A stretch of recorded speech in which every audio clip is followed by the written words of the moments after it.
Live in 3, 2, 1, let's do this. There's no point in kickstarting this web clinic with a good morning or afternoon because we have been flocked with guests from all over the world. So much so that we have even surprised ourselves with the kind of turnout we are seeing.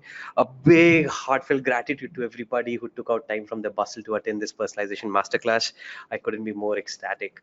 But then that doesn't stop me from wishing Rodolfo a very good morning. Good morning, Rodolfo, and thanks for sharing this virtual dice with me.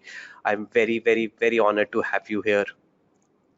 Yeah, good morning and good afternoon, everyone. Thank you for having me. Rodolfo, you've had a very diverse career. You've had pit stops at Philips. You started your career with Philips, in fact, and then you moved to Sensata, then you moved to Fictive, and now you're running the show at Okta. Run us a little through that because Philips to Okta sounds quite a wonderful journey, quite an adventurous one.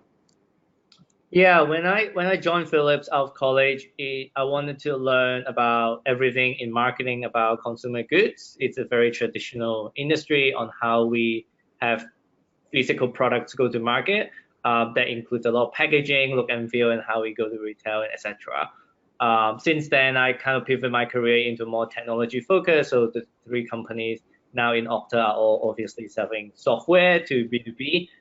So there's a lot of digital channels that we can leverage on, like how do we message our product, and personalization is one of the ways that we do that. That's great. So the audiences here might want to understand about your first job at Philips because it was very, very different than what you're doing today. I mean, we have a recurring question here. We have a recurring theme of sorts that, Mm-hmm. all right, I'm a fresh graduate. I'm a UI student. I will be grabbing my first job now. Where should I go? Should I get into B2B? Should I get into B2C? Which experience optimization program management would be good for me in terms of my career. So what do you suggest to those people? I would say find a company that has a product that you resonate and you're passionate about. It doesn't matter whether it's B2C and B2B. Like yes, like in marketing, like there are nuances, but the principles that you will learn are not much different. So Sure. as long as you're passionate about the product that you are marketing, you want to know more about the industry in general. That would be my advice there. That's great. Without further ado, let's dive into the topic, personalization. I know it's you guys thrive a lot on it at Okta. Let's before we get into the masterclass and before you actually dive into the platform and showcase how personalization happens, it would be great if you can kind of go back a couple of steps and tell us how it all even began at Okta. I mean, what was the precursor to you guys discussing personalization and finally implementing it? I'm Yeah. sure you would have a couple of boardroom conversations that might have led to a departmental goal being set up. Okay, let's do personalization. What was it? What was the trigger for you guys to even think about personalization in the first place? Yeah, so if you think about Okta as a company grow very rapidly, I think when we hit certain milestone of the business, then we kind of already doing all the digital channels that we have, right? We have webinars like this one, we have pay ads, we have white papers. There's a limited amount of things that we can do per channel. So like what I call them like a ceiling, right? So what are the net new channels that we can try and do converting like the 1 or 2% conversion? And so that comes down to a new thing at that point was, oh, we haven't done we don't have a program on A/B testing and personalization. And let's try that out. And that's how I joined the company and start the program of personalizations in Okta. Sure. So as I said, and as I promised in my pre-webinar communication, today, as I said, ladies and gentlemen, it's the masterclass day. Rodolfo is going to go and take a dive into VWO. He's going to talk about how does personalization on a page level happen, because that's kind of preliminary, but it sets the ground for much deeper and much more nuanced personalizations. Today he's going to showcase us real time how it all happens inside the BWO infrastructure. And before we do that, of course, there's a preamble and he'll speak a little about what is the difference between B2B personalization versus B2C, and there is where I'll give the stage to him. Over to you, Rodolfo. Let us take control of your presentation here.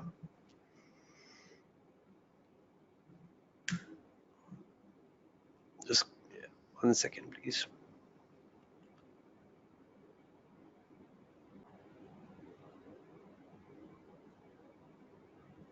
Oops.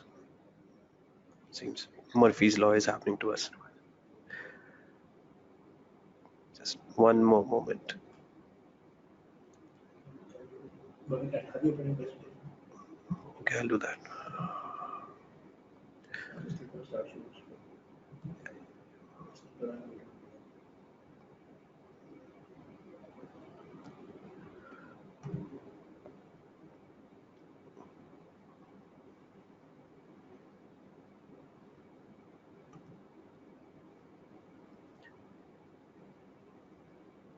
Yes, I have.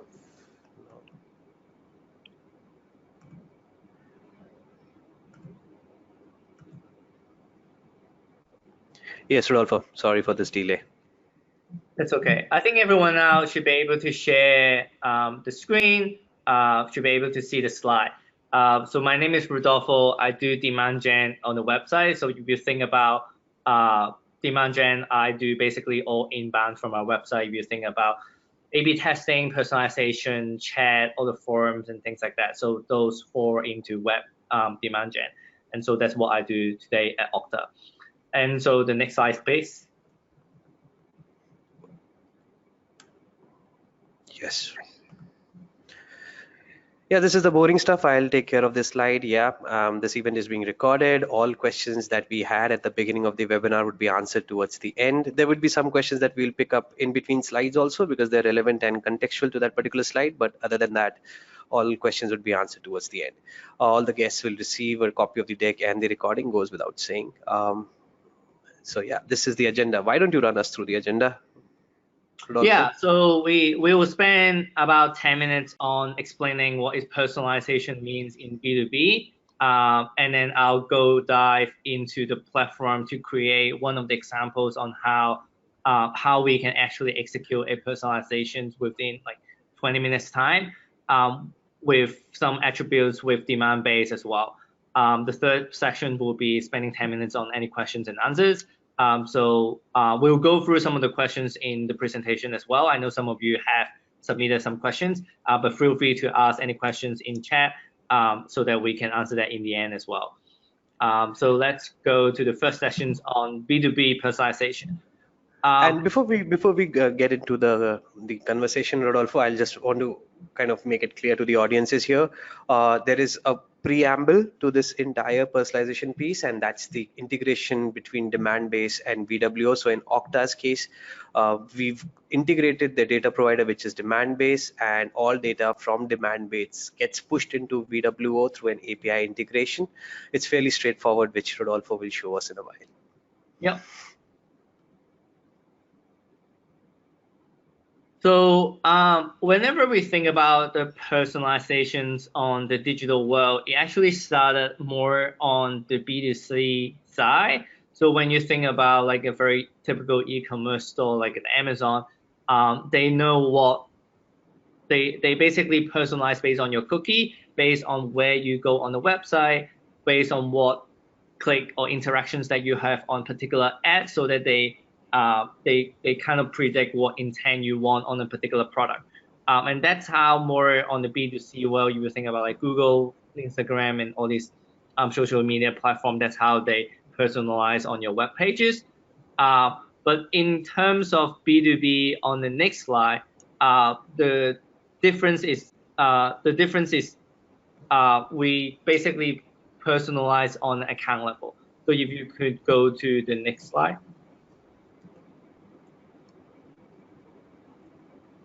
Yes. Yeah. So Sorry, Rodolfo, you're saying something. yeah. So basically, we personalize based on your IP address reverse lookup. So basically, all the IP address are known to some technologies such as demand base and Clearbit. They will tell me as an owner of the technology on what companies actually own that IP address, and in return, they will turn out a list of company attributes that includes company location, revenue band, industry, etc. And so on the screenshot that I show is this is the Okta website today, and I have basically different sections of the site that personalized based on different attributes. So it could be based on industry, based on region, and based on certain behaviors of the website as well. So if you could go to the next slide, please. Yeah, before we move on, Rodolfo, this is very interesting. I can see there are three levels of personalization that you have done here. One is your hero message on the top. I also see some personalization around logos, and I also see a lot of resources written specifically for the personalized segment here. So you're not just personalizing on one dimension or attribute, there are multiple attributes around which you have personalized, right? Yeah, so basically we structure the campaigns based on which section of the web page that we want to personalize on. And then we kind of do A/B testing to see what attributes resonate the most. On the home page is the most obvious page that we show personalization because it has the most traffic, and so you Sure. probably get most lift out of that. And if you think about the homepage, it's like the holy grail of your company. You kind of want to direct people to the most relevant content to the site visitors. Then obviously it depends on how much traffic you get on the website in general. We already have one very relevant question pertaining to this slide, Rodolfo. We've been asked whether you personalize, I mean, does Okta personalize? How many pages does Okta personalize, first of all? Or are these a handful of important pages that you're personalizing, or is it throughout the website? Yeah, so I in Okta today we personalize the key few important pages that includes uh, homepage, product and solution pages. That's basically what we have on the website in general. The second piece that I would say is more on the landing pages. So the landing pages are what paid advertising teams would drive traffic to, or like the Sure. campaign team would drive traffic to register for a webinar, for example. So those are the two types of pages that you see. Then obviously the difference of those two will be like mainly is the traffic, right? So the traffic includes the impact of that. So there's more like engagement point of view is more on the website side, more direct response as in like a registrations will be on the landing page side. All right. So just like a typical personalization infrastructure, you start with the pages with the maximum number of visitors or traffic coming in. Is that what you're trying to imply? Yeah, so Sure. there's a balance of how soft your conversion goes or how hard your conversion goes. Right? Like as a legit demand gen marketer, all we care about is like email captures. That's more, I would think, putting our efforts on the landing page side. But on the website, as in representations of the brand, we want to make sure every site visitor has a great experience to the website. That's what we measure on click through and bounce rate and time on page, etc. Sure. I'll proceed to the next slide now. Yeah, so I previously talked about the company attributes. Different companies offer slightly different list of attributes, and demand-based, for example, offer these. You can use another vendor like Clearbit, offer similar things. So something that the technology is catching up on is we know the first four are basically what we call like the third-party data, as in they define what are the values of each attributes, right? So different companies may define the industry differently based on how they want to categorize the value.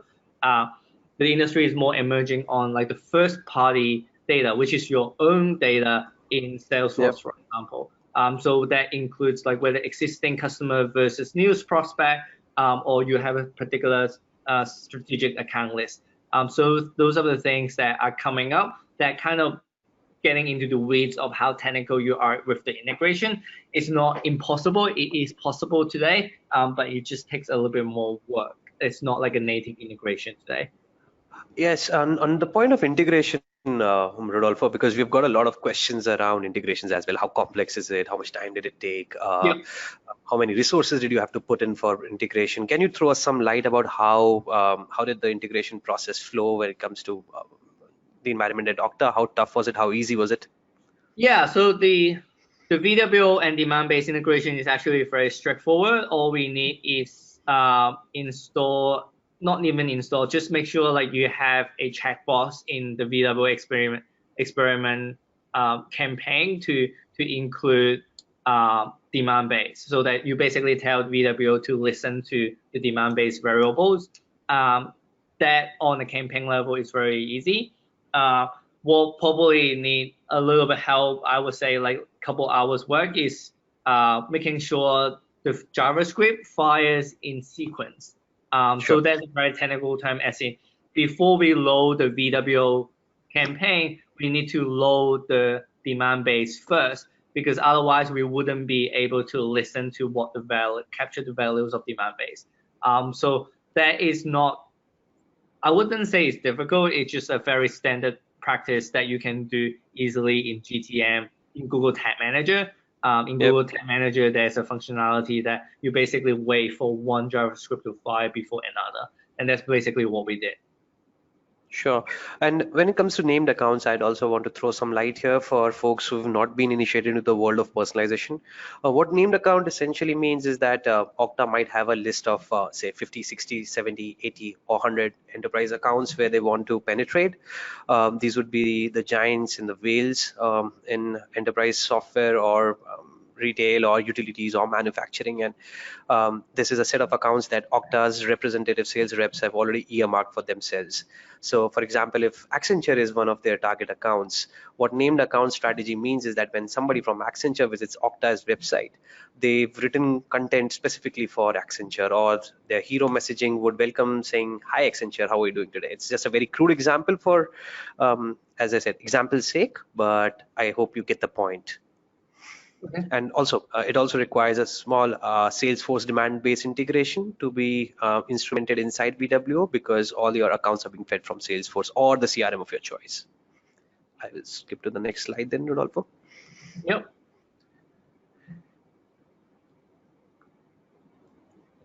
Yeah. So a lot of people will probably want to know how much impact we're actually bringing to the business, right? And so the analogy that I put on the website and the landing page are like the two results that we look at. And these two experiments are real, like are actually the campaigns that I executed on the Okta website. As you can see, like there are definitely positive signs. It's a iterations. But you can imagine there's a 7% lift up to like 250% based on what you want to measure as a conversion. And so on the right hand side, particularly on the 250, is experiments that we show European customer logos on the homepage. And so you might argue like an energy company is more known to European customers because it's like a household name, but those are not necessarily known in America, which is our major market. So that is exactly what we try to do, because we have pretty strong names, customer names in Europe, and we want to leverage that, and we want to surface that more and more on the website to merchandise them. So that's what we did, and I would say it definitely works for the case of Okta. For as I said, for people uninitiated, this is a view from inside the VWO platform. This is what you see in the VWO dashboard when results are being populated. Variation 1 is it stands for a variation that Okta created. As Rodolfo just said, they made a web page showcasing European logos to visitors from Europe, household names, common names in Europe, to visitors from Europe, because they did not want to expose these names to people in North America, for example, who would not be aware of those logos. So once you put those logos on that page, the page showed a 250% jump in conversions, and that's proof that yes, personalization does work for Okta.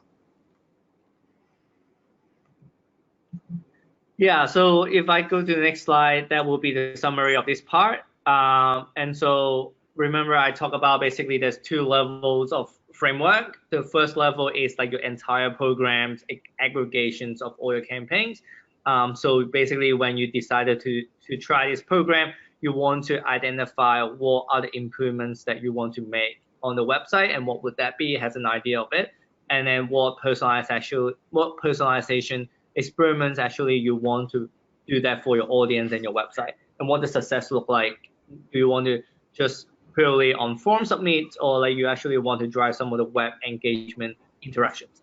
From a program perspective, then it goes to one level down, which is like a campaign level. So you need to know what conditions that you want to trigger, as in what attributes do you want to trigger on industry, region, or revenue band or company size, and then what is the content that you actually want to personalize. It could be a text that you want to message differently based on enterprise versus small business, or a customer logo that I just described, and what does those success look like as well. So having the two-level framework will help, hopefully will help you to contextualize or structures your programs, and how to articulate how important personalization is.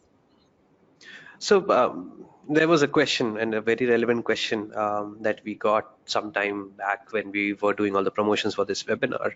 A lot of folks, a lot of giant enterprises, and we got this question from enterprises. That's Mm-hmm. surprising. That we don't know where to begin. It is very exciting. The charm of personalization is absolutely there. We've kind of heard stories of massive victories from people in our network. Where do we even start articulating our program? How do we even articulate a program and the benefits associated with it? Because executives do not have the time, and we both know that. They're hungry for results faster than later, and in an environment where there has never been anything instrumented on these lines, and all you have is a lot of noise around you when it comes to personalization, because frankly speaking, there's a lot of literature written out there on the internet. Where do we commence? I mean, how do we even structure the program from a 3-month, 6-month, 9-month, 12-month standpoint? If you can throw some light on that, Rodolfo, that would be great. Yeah, so I would say definitely start. My advice would start with your homepage, because that would probably the place that you get the biggest win. Yeah. And then think about what resources do you need, right? And if in terms of enterprises, most likely you will need someone bandwidth, like time to actually execute. And I would say start small as well, right? So if you know your investments, pick a vendor that you do POC, then making sure you know what you're trying to do, like what the success look like, and then start with 1 or 2 experiments to see how it perform, and probably you will start with like regionalizing on EMEA versus America, or SMB versus enterprise messaging, right? Because they may have a different conversion funnel, right? In enterprise, you want Yeah. them to contact sales. In SMB, you may want them to do free trial. Like I just made it up, right? Yeah. And so those are like pretty much like common sense in your business, but haven't like surfaced it to the website, right? And no one knows what would the result is until you actually try it, right? And the ideas are not lacking. I would often say the ideas are not lacking. Is actually the time to do that. And so Yeah. find someone in the team that is super passionate about like optimizing, and it's not a lot to do for 1 or 2 campaign, because it's a trial, right? And but if you want to scale it to a full-time FTE program, like then you need someone dedicated to it. And that's how exactly where we started. We started with a few small campaigns, then we grow up to a full-time FTE person to do all of that. So at this point of time, as we are talking, how many personalization experiments or campaigns are you running at any given point of time, Rodolfo? We had personalization maybe like between around 15 on different Okay. various pages. Sometimes we retire landing pages, so we launch new landing pages and things like that. But on the home page, it's pretty static. You could argue that it's almost like set and forget, but then it depends on how iterative you work with your design on your homepage messaging. And so that we probably change that every quarter or so, depending like big company events that we want to surface at times. So I would say like about 15 to 20 personalization campaign we have ongoing. Wow, that's a lot. That's a lot. I mean, we spoke to a lot of customers who are doing personalization, and they are stuck at 5 to 6 experiments at any given point of time. So kudos there. I'll move on to the next slide. Okay, so it's time we dive into VWO. Rodolfo, what are we doing today? Yeah, so today we're gonna try. I'm gonna use one of the landing page of examples in Okta and try to personalize for financial services industry. So you Okay. see on the left there's a control. This is the standard page section, and then on the right we pick additional 2 financial services customers, Nasdaq and TriCap on the first column and the third column, and we're gonna show how we can actually change all these elements together and then put it into a experimentation campaign. So essentially, you are driving a personalized content track for financial services visitors, where you are not showing them your usual logos, you are showing them logos which are financial services based, and also a little bit of a case study around how you guys benefited them, or how did these guys stand to benefit when they used Okta. Am I right? Exactly. Okay, okay, that's great. That's great. That's exciting for me too. I will move on to the next slide. Okay, the requirements. Yeah, so remember I was gave you the two level framework. So this is like the campaign level, right? So we talk about what are the conditions. So this time the condition is we should know the company is a financial services, so they will show relevant content. The second piece is the content, right? What are the images, text, and links? So Sure. in the ideal world, I normally put them all in a spreadsheet, and so that I can just copy and paste easily, and I can surface it for visibility to team members that what are we actually showing to relevant site visitors. And then the third thing Sure. is what are the goals that we want to drive is basically the CTR, the click-through rate of each call to action. So basically learn more to go to that particular case study. Sure. We'll move on to the next slide now. Yeah, All with right, that, so it seems I need to share screen's access with you now, yeah, Rodolfo. Yeah, yeah, let's just do give that. me one moment. Yeah, make presenter. I have handed over the presentation rights to you now, Rodolfo. Okay. All right. Okay, you should be able to see my screen now. So this is the VW platform on personalizations module, especially for those who haven't seen the VW platform. So uh, Yes, so for people who are seeing this for the first time, what you see right now is VW's dashboard, and inside the dashboard there is a capability called target. Underneath target there's personalization. So this is what you see when you dive into VWO. Yes, please. yeah, and I'm gonna just create from scratch. So Okay, the image that I show is actually on this URL called the okta.com/global2000. And you see this is the control that we have. And we're gonna change the first column and the third column. So sure. basically the first step is input the campaign URL that I want to test. And so I just copy and paste there. Uh, Hmm. the caveat of using demand base here is to enable campaign for a specific group visitors. Uh, that means Okay. we have to run demand based JavaScript prior of these experiments. And so I All have right. segments, which is like a custom JavaScript variable. If I click into it, it's basically adding my demand based ABI key so that they know this campaign will read the IP address and then get the demand-based value and show it. That's how you know it is for financial services. So this is just making sure the campaign reads the site visitors have a demand-based attribute.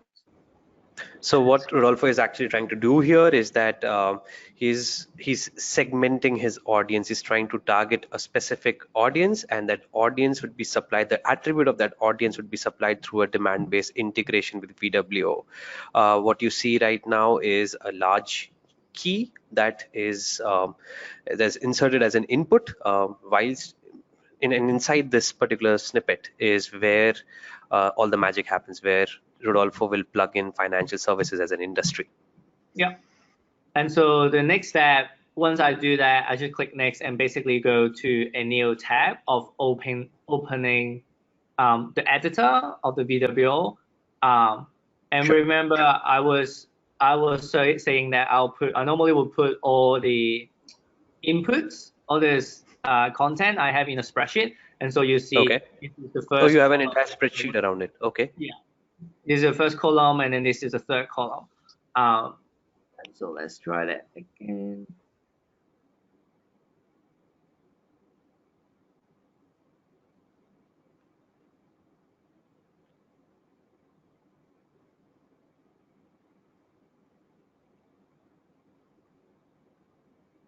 So for till the time So Rodolfo is for till the engaging time in Rodolfo creating. is Oh, the engaging in editor is open. oh, Okay. the editor is open. So what you see Yeah. right now is our visual So what you editor see right now firing is up. a visual editor firing up.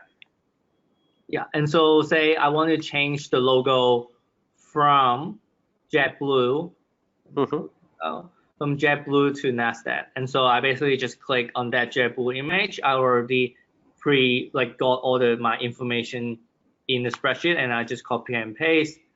Okay, so the And logo URLs have already been plugged into the spreadsheet. Yeah. yeah, and so you see the Okay. Nasdaq image is changed, and then Wow. I may want to also obviously change the text under the logo because this is a very different company now. So I just basically just edit element.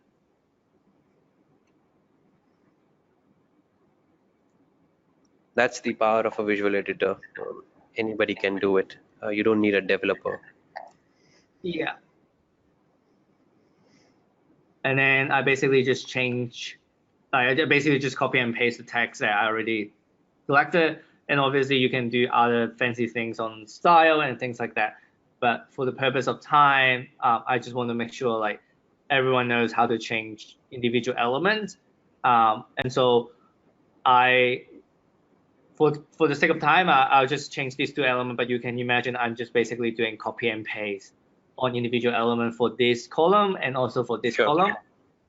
And that's how it goes. Okay. Yeah. And you are going to create a variation out of it, I'm sure. So control Yeah. would be what we see without any demand-based attribute being fed in, and variation is when the industry is financial services. I'm so sorry. Yeah. Great. So this target is exactly what we want to target on the control versus variations. Mm-hmm. Remember in the URL, we specifically know that this is a demand-based experiment. And on the Sure. variations, we want to particularly target financial services. And so I already have a segment pre-built and all the other industry as well. And so I basically just say industry equals financial services in this segment. And that's what you need to do to target financial services. Okay. Okay. That's straightforward. Yep. And then I Mm-hmm. click next. And then this is the goal page. So like how do you determine your goals? So remember we were saying that we want to track the click-through rate, basically landing on each of the landing each of the customer journey. So like this is the URL that we want people to go to. Mm-hmm. Then I'll basically just track pages visit on this URL. I can at the same time track multiple because I remember I have the first column and the third column. So I'll Mm-hmm. also put in the third column URL as well. So I can put in here and that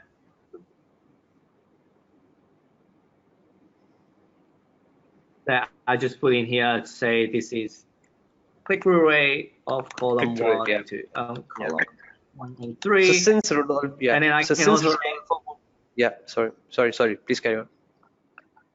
yeah, and I can also add another goal, say web engagement, for example. So it's basically similar metrics on the bounce rate, which I normally Mm-hmm. do on every experiment because then I have I know on the quantitatively how many people click on HTDA, but at the same time, Mm-hmm. people just scroll up and down and like click on other things as well. So normally I would set 2 goals there. So for people who are wondering what goals is nothing but it's just your typical goals that you see in maybe analytics platform. I mean, whatever you see in Google Analytics as a goal has the same equivalence for VWO. In this case, since Rodolfo wants to see if personalizing all those logos and case studies are leading to more clicks, his goal is CTR. If Rodolfo would have been trying to just convert basis that data, his goal would have been conversions. So that's the difference here. Web engagement is nothing but a micro event, a micro goal for him, where he wants to see if people are staying on the page and not bouncing off because of the personalization.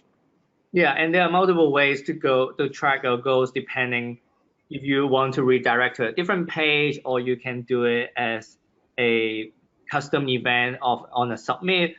Those are totally up to you. But today exercise is making sure people go to the page that we want them to go to. Sure. Yeah. And so and that's pretty much it. And then I'll just name the experiment. And then that's pretty much it. And so now the data will go to we'll go through Google Tag Managers that goes to our Google Analytics, and we actually will see how many site visitors go to the control versus variation being exposed, and then you can do more deep dive analytics based on that as well. So that's pretty much how to set up an experiment within 10 minutes, really. It is easier than maybe dishing up my favorite pack of ramen noodles. Um, there's this huge load of questions that is coming in, and I can see a lot of them flowing in right now, Rodolfo. Okay. There's this question that people have asked. Are CTRs your only goals? Because I think I've answered it, but I think Rodolfo will do a better job answering these questions. Are click-through rates the only goals that you track and measure, or are there any other sophisticated goals that you might be checking out for yourselves?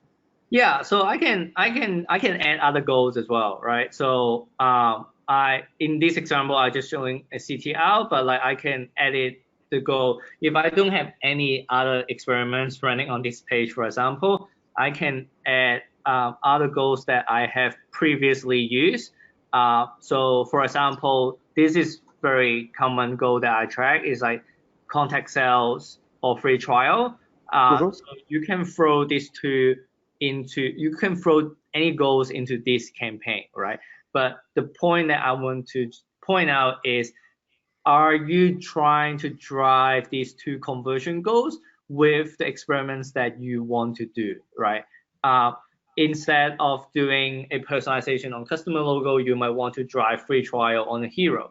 That totally makes Sure. sense if you want to do that. So you can do any types of goal. Like you can see why these are frequently used goals, because I always use them as like registrations on free trial and contact sales. But I totally get it on like we need like results on web conversion on web submits for free trial and form submits, and that's how that you can do it too. Okay. We also have another question here. Is We tried personalizing named accounts, but it turns out that Flickr load times were a big issue for us, and uh, also inaccurate data was hampering some of these experiences. Have you also faced inaccurate data in your experience, Rodolfo? Yes, that is where the technology has not yet as mature to the native the to the standard firmographic data. That's why I'll put it. There's always a lag today. There's still a lag of like what you show in Salesforce as your strategic account list versus what you can show in demand base, right? And that lag, I know demand base is always working on it on how to do it dynamically. Yeah. We know we can upload a static list, but that static list changes over time, right? And that is something that they are working on, and that contributes to the data inaccuracy, right? Because unless you are updating the list real time from Salesforce, it's never ending. So that would be the comment that I would make. There's another question. Can you explain how the script in the specific visitor group targets? It doesn't look like a variable. Can you repeat the question? Can you explain how the script in the specific visitor group targets? It doesn't look like a variable. I Okay. think, yeah, because this is a slightly, it's a mind bender for us. Would you want to take a shot at it? Yeah. So BW actually have a full documentation on what this script looks like. This script is actually a standard script across all your customers. I think all I need to change is my own API key from demand base. And so once I change that, it's just a copy and paste job.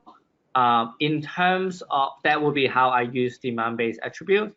In terms of targeting specific industry or attributes, BW also have a list of JavaScript variables. Like say if you change demand industry to revenue size, for example, that will be what you can do, and then you can do a numeric number of 100 million or something. So that really depends. There's a standard list of values that you can put in, and you just need to decide which value you want to go after. Does Sure. that answer the question? Yeah, I think it does. I think it does. Okay. There are a lot of other questions. Which tool is used to figure out their industry, etc.? I think we've already talked about it. It's demand base. Uh, I will rush through a few more. Do you have any challenges in regards to traffic volumes? If yes, how do you tackle them? I think this question is pertaining to a few pages, not your homepage, of course, because homepage gets a lot of traffic, and we all know that. I think what the guest wants to know is what happens when you have pages with few traffic, and how do you determine the success of the experiment.